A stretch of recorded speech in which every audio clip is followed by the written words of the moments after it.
So what do you think, like looking at your infield, just observing your experiences or feedback I've given you, what do you think you could do that would increase the likelihood that your numbers would turn into actual dates? So I need to control my tone. Like I can't be soft-spoken. I have to, say it from my chest instead of from my throat. So what I want you to do, and this exercise I think you should do every day for at least a couple minutes, is to practice your vocal projection, your vocal tonality, because I think that is the biggest point of leverage for you right now. It's just your level of expressiveness. Right? You're a little bit holding back, kind of like you're playing not to lose rather than playing to win, like kind of just being very safe and a little bit withdrawn, as opposed to totally owning it and expressing yourself and owning what you're doing. So that's what you want to work on. It's going to feel very incongruent to push this at first. And this is where advice like just be yourself comes, because it feels uncomfortable to do anything that's not natural to you in terms of how you were raised. But just because it's how you were raised doesn't mean it's inherent to your DNA to be shy or to be quiet or to be anything. These are just habits that you picked up. Changing them is difficult, but anyone can do it. I mean, look at actors. Actors make a profession of wearing completely different characters, becoming different people who speak in different ways, they carry themselves in different ways, and yet really good actors, do they seem any less authentic than a normal person? Probably more authentic, right? When, say, like Tyler Durden, Fight Club, either Joaquin Phoenix or Jared Leto, or not Jared Leto, Heath Ledger. Heath Ledger totally embodied the character. He seemed more authentic than most people you meet do in their day-to-day lives. So you can learn to change personality traits. It's just uncomfortable to do so. So people say just be yourself because it's so much easier to put yourself in a little box rather than to have to do things that are going to make you uncomfortable and that might make you worse at first. Like trying to change your vocal expression, it might actually make you come across as a little fake or inauthentic at first because it's new, it's not a habit, but then if you keep doing it, you get better. So sometimes you have to get worse to get better. Imagine basketball. You're playing basketball and let's say you learned on your own, but you learned a very bad form. I remember I shot with both hands. So you get fairly good at shooting with both hands over these years of making that a habit. But then let's say you take it seriously, you join the high school team, somehow you got on, and then you're still shooting that way. Well, the coach is going to tell you, you know what, no, you need to use proper form.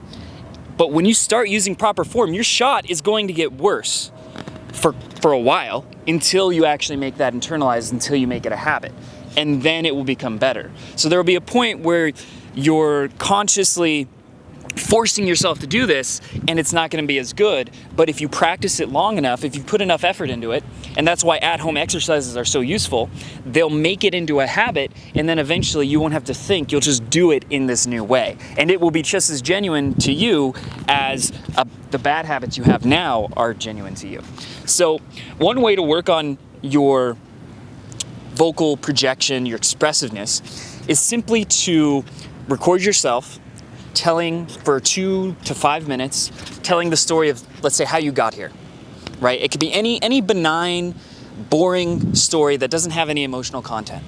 So how you got to where you are, what you did this morning, describing your day, describing your last meal, anything like that. So any boring thing, and you're going to try to make it as charismatic, emotional, passionate as you possibly can.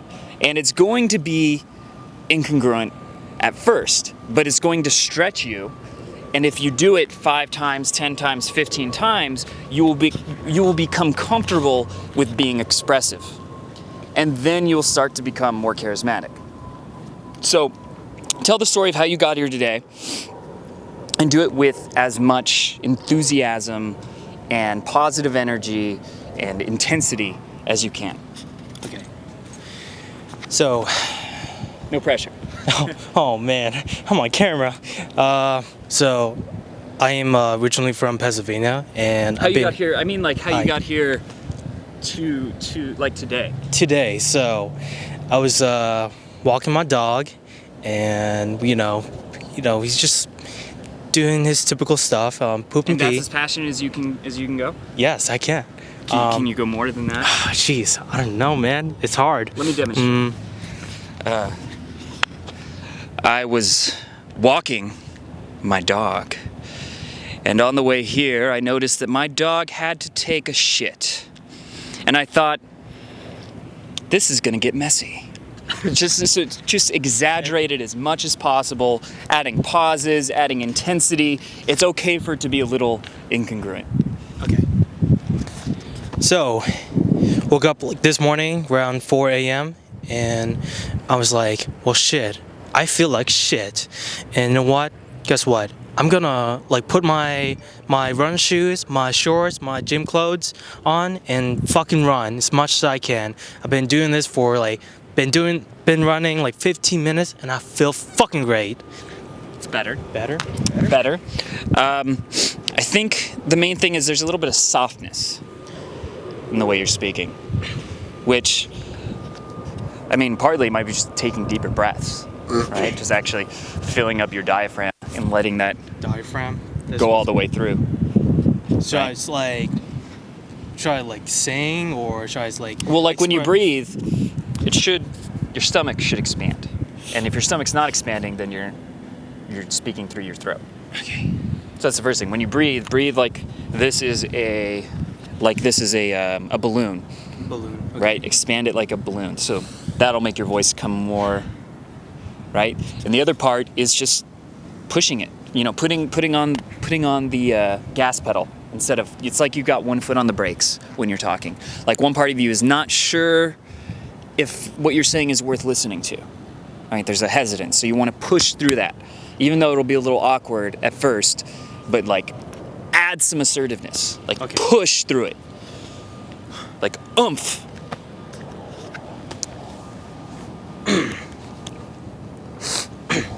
So this morning, I woke up like around 4 a.m. and I honestly feel like shit. And I gotta say, you know what? I can't live like this. So you know what? I decided to put my shoes on and put my shorts and just fucking run like Forrest Gump. And after like 15 minutes running, and I feel like a fucking brand new man. Is that better? Yeah. Or it was pronouncedly, demonstrably better, noticeably better. I mean, there's parts where it's a little bit forced, but even being forced, it's like forced positivity is better than natural negativity. Like look at a lot of famous YouTubers. If you go back, say, back in the day when PewDiePie, like 2013, 2014, he's the most popular YouTuber. He was positive in a very fake, inauthentic way, but people still resonated with this like, PewDiePie, what's up, fellas? Let's go, woohoo! Like that energy, it's fake, but at least it's positive, and that's better than just being like boring and like, hello guys. So forcing positivity is not ideal. You do want to be authentic, but forcing the charisma and the passion and all that is still a lot better than not doing it. So I want you to practice that every day for at least a couple minutes. Listen to it back and take notes, take mental notes, and then keep doing that until you're happy with the way you sound in your actual interactions with women.